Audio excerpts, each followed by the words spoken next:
I still feel bad for Sugar. Kasi, grabe pala yung pinagdadaanan niya, no? Like all this time, parang ang bigat-bigat pala na dinadala niya. Masakit kaya mawala ng pamilya, Liv. I mean, I should know.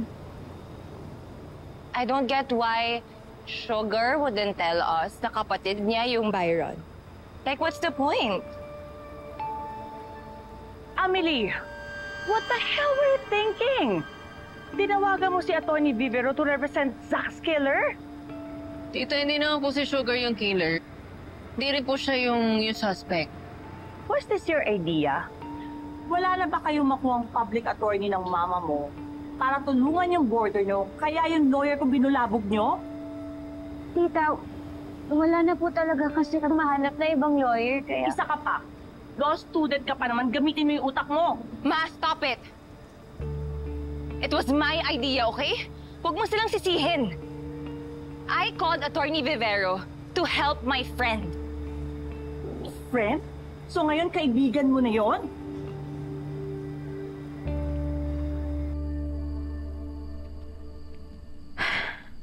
Sigurado ka ba? Dito yung address? Eh, sabi ni Kiko, dito raw eh. Ayun o, number 30 o. Oh, ayun o. Sugar! Sugar? Sugar! Diyos ko naman, Sugar? Sugar! Nak! Ano? Mama, si Sugar yun. Si Sugar? Sugar! Nak! Nak! Nak! Ay, Diyos ko! Ano ginagawa niya dito? Buti na lang at ligtas ka.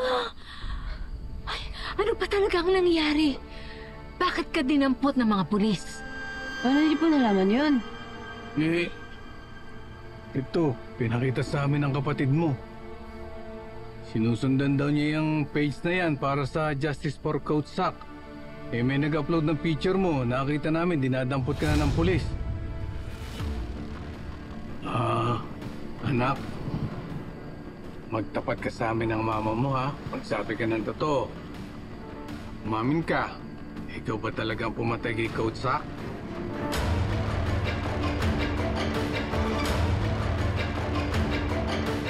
Pinaghihinalaan mo tong anak mo? Eh, hindi naman. Siyempre hindi. Gusto ko lang marinig sa kanya. Naninigurado lang ako. O di ako ang sasagot. Hindi killer si Sugar. Ano ka ba naman? Matino natin tong pinalaki tong batang to. Eh kahit nga ako gulong-gulo na rin, hindi ko na rin din alam anong nangyayari. Pati ikaw, nadadamay ka na. Kaya dapat nga umpisa pa lang, hindi ka na namin pinayagang mag-imbestiga.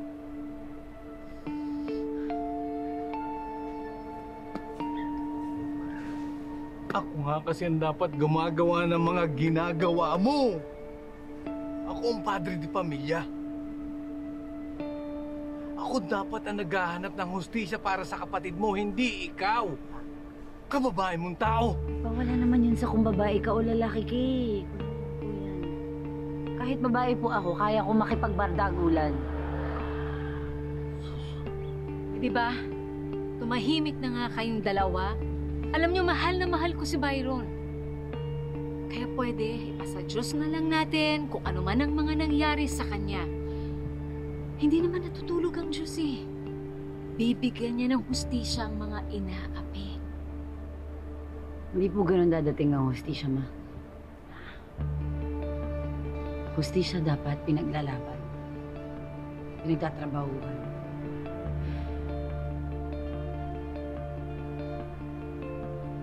Pasok po muna kayo. Sigurado ako pagod kayo sa biyahe. Tara po.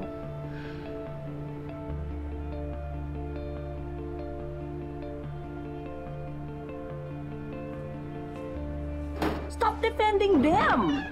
Have you lost your mind, Amelie? Do you want me to call a psychologist? What? Sinabi ko lang kaibigan, tingin niyo na, baliw ako? When I said find friends with taste, anak, hindi ko sinabing kaibiganin mo isang kusinera. A murderous kusinera. Eh kung ikaw yung sunod nun. She's not a killer, Ma. And we believe her. I believe her. You don't know that woman. Hindi mo alam kung sang lupalop siya nang galing, sinong magulang niya, and who names their daughter Sugar. After a baking ingredient? Really? Anong pangalan ng kapatid niya? Salt? Pepper? You're being ridiculous, Ma. What's that saying again? Tell me who your friends are and I'll tell you who you are. Kapag nalaman ng mga tao na meron kang kaibigan na killer, ano na lang isipin nila sa'yo, sa pamilya natin? Ganun, Ma? Yun ba rin talaga yung iniisip mo hanggang ngayon? Uunahin mo yung iisipin ng ibang tao kaysa sa akin, Pili. Yes! Dahil yung ibang tao na yan, yan ang mga kaibigan natin. Hindi yung mga katulad ni Sugar. Do you understand? And Amelie, please be careful with Liv. Baka kaya okay lang na may kaibigan siyang killer dahil may tinatago siyang criminal mind. Ma, Liv is my sister. Half-sister. Anak din siya ng daddy ko. Sa ibang babae. Sa babaeng yun. You know what? I just don't want to talk about this anymore. Just stay away from them. Do you understand? Let's go home. Hindi na, Ma. Mauna ka na. I'll stay here. I'll just follow. I promise.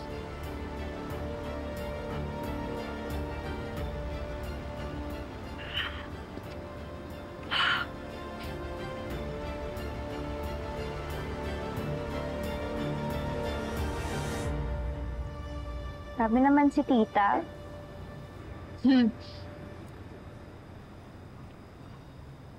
Byron Pepper.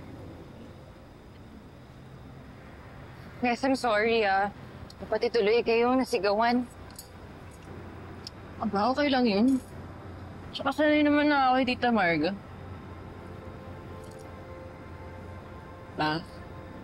Actually, alam mo kami dapat ang mag-sorry sa'yo kasi nga, dahil sa amin, gaway kay na mama mo. Sanay na ako.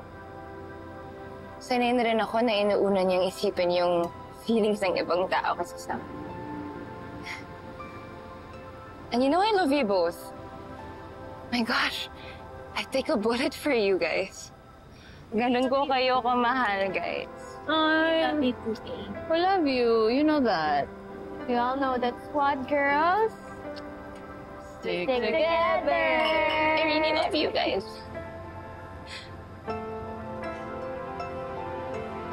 Aww. Ano umiyak? Ano umiyak?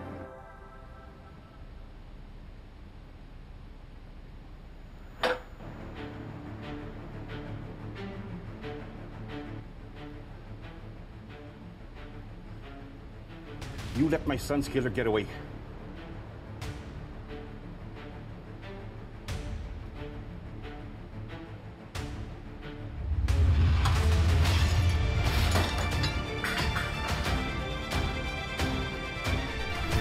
Hindi kami nagpunta dito dahil sa kaso. Nandito kami dahil may nalaman kami tungkol sa kuya mo. May nakuha kaming sworn statement. Tinuturo nila na si Byron Alvarez ang nagbebenta ng steroids sa mga guest at trainee dito sa gym. Ano ba yung bagong kaibigan ni Sugar? Alam mo, layuan mo na siya. Kung ayaw mo matulad ka sa akin. Sugar! I'm here for my son's killer. Halika dito. Ano ba? Leonard! Leonard! You wanna burn people? You like burning people, ha?